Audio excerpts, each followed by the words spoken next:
મહેસાણાના પૂર્વ ધારાસભ્ય બળદેવજી ઠાકોરનો સૌથી મોટો આરોપ દૂધસાગર ડેરીની ચૂંટણીમાં મતો ખરીદવામાં આવ્યા હોવાનો આક્ષેપ તેણે લગાવ્યો છે। મંડળી દીઠ 5-5 લાખ રૂપિયા આપીને મનગમતા લોકોના ઠરાવ કરવામાં આવ્યા। ખોટા લોકોના ફોર્મ ભરાવીને દબાણ ઊભું કરી ચૂંટણી યોજાઈ હતી તેવા આક્ષેપો કર્યા હતા। ગામડા પણ ઠાકોર સમાજના છે, પણ પૈસાની લાલચ આપી દર મંડળીએ હું માનું ત્યાં સુધી મને જે વાત મળી છે ત્યાં સુધી 3-3 ને 4-4 ને 5-5 લાખ રૂપિયા આપી અને એમના મનગમતા માણસોનો ઠરાવ કરાવડાવી અને બીજા માણસોના ફોર્મ ભરવામાં પણ સહી નહીં કરવાની એવું સરકારનું દબાણ ઊભું કરી અને એક તરફી જે ડેરીની ચૂંટણી થઈ છે એની સાથે એમનો વાંધો હતો।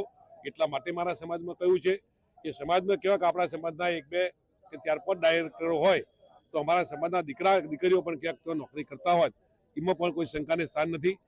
મતો ખરીદ્યા છે, એક ડેરીના એક મંત્રી કે પ્રમુખને મત જેનું ઠરાવમાં નામ આવ્યું છે એવા લોકોને 5-5 લાખ રૂપિયા આપી મત ખરીદવાનો કાર્યક્રમ કરી અને એમને બિનહરીફ કરવાનો પ્રયત્ન કર્યો છે। બળદેવજીના આરોપને ભાજપના એમએલએ અલ્પેશ ઠાકોરનું સમર્થન। ઠાકોર સમાજના કાર્યક્રમમાં ભાજપ એમએલએ અલ્પેશ ઠાકોરે નિવેદન આપ્યું, મને પણ ચૂંટણીમાં ગેરરીતિ થયાની ફરિયાદો મળી હતી। વહીવટદાર અન્ય અને મતાધિકાર પણ અન્યને હોવાની ફરિયાદ મળી હતી।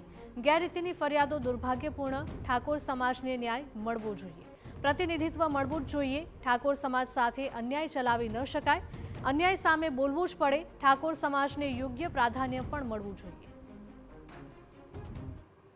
એટલો જ છે કે ડેરીની અંદર જેટલી મંડળીઓ છે એ મંડળીઓમાં મતાધિકાર જે છે, મને કલોલમાંથી ફોન આવેલો કે વહીવટદાર બીજા છે અને મત આપવાનો અધિકાર બીજાને છે, આવી એક જગ્યાથી જે ફરિયાદો આવી એ પણ દુર્ભાગ્યપૂર્ણ છે।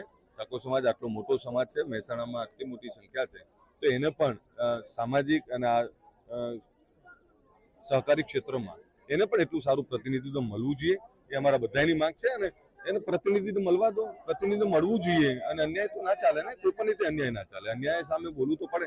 સહકારી ક્ષેત્ર કેવું છે, બહુ મોટું ક્ષેત્ર છે, જેમાં રાજનીતિની વાત કરો છો, શિક્ષણની વાત કરો છો, સહકારી ક્ષેત્રમાં પણ ઘણી બધી વ્યવસ્થાઓ છે, તો એની અંદર પણ અમને પૂરું પ્રાધાન્ય મળવું।